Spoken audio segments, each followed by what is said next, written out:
First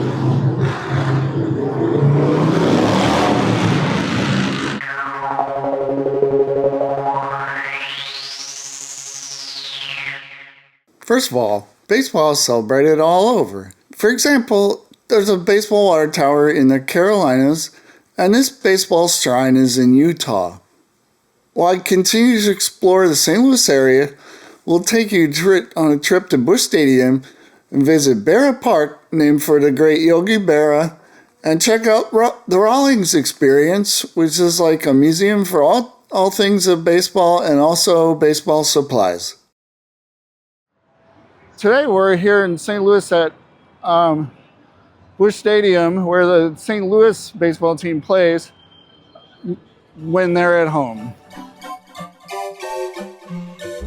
We planned our visit for a day when there was no baseball game so that we could enter the stadium for free. Unfortunately, we could not find a way in. Examining the stadium's rules on its internet homepage, there is no mention of locking the gates on non-game days, yet we could not find a single gate that was open. This kid got into the stadium somehow, but when I called out to him to ask how, he did not respond. A man on a scooter also drove by, but would not talk to me. But since he was on a scooter, I bet his job is at the stadium, and he probably has his own key. The trip was not all for naught, however. Here we get a glimpse into the stadium, and outside we got to visit the statue of Stan Musial, also known as the Man. According to the statue, the Man was baseball's perfect warrior and baseball's perfect knight. It was the experience of a lifetime to hang out with this legend statue, pretend to play a little ball, and enjoy a serene Midwestern sunset.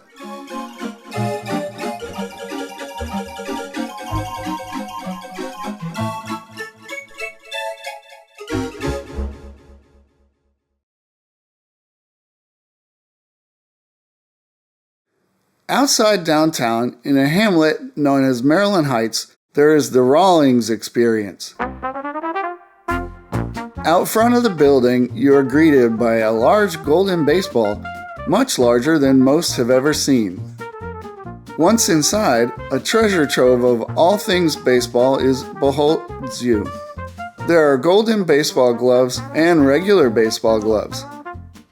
There are bats for sale. There are baseball glove chairs. There are prehistoric awards for all of the baseball greats.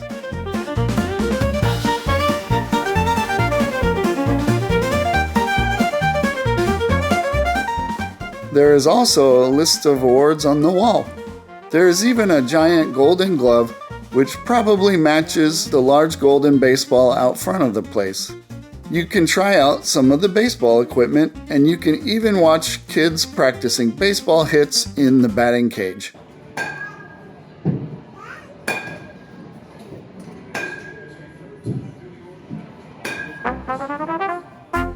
All in all, the Rawlings Experience is fun if you like baseball.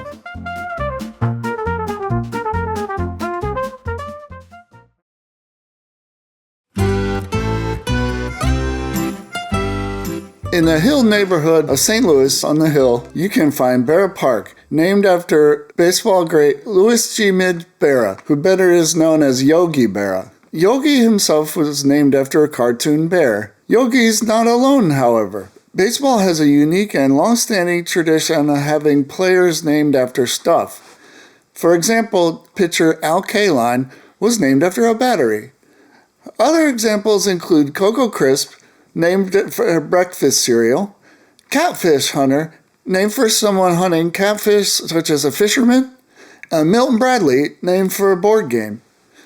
However, none of them are quite as memorable as the greatest baseball player of all time, Babe Ruth, named after a candy bar.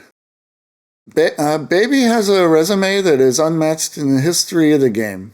Baby managed elite performance over an 18-year career from 1951 to 1968, and then he was inducted in the Baseball Hall of Fame in 1974. Babe Ruth's career achievements include 3-time being American League MVP in 1956. Babe Ruth was the Triple Crown winner, batting average of 353. He's one of the only few players to hit a home run over 500 feet. He stole home 7 times, which is very hard, and a career OPS 4 times, and his 162 game average was a 298 batting average. He's a player with the most World Series home runs with 18 and RBIs 42 and runs 42 and walks 43. But there were also other good players like Wade Boggs, Pee Wee Herman, and Mookie Wilson.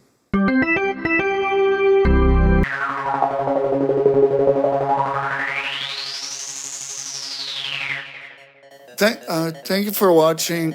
Or just ask in the comments below, say what you to make, like, subscribe, and make sure to smash that subscribe button.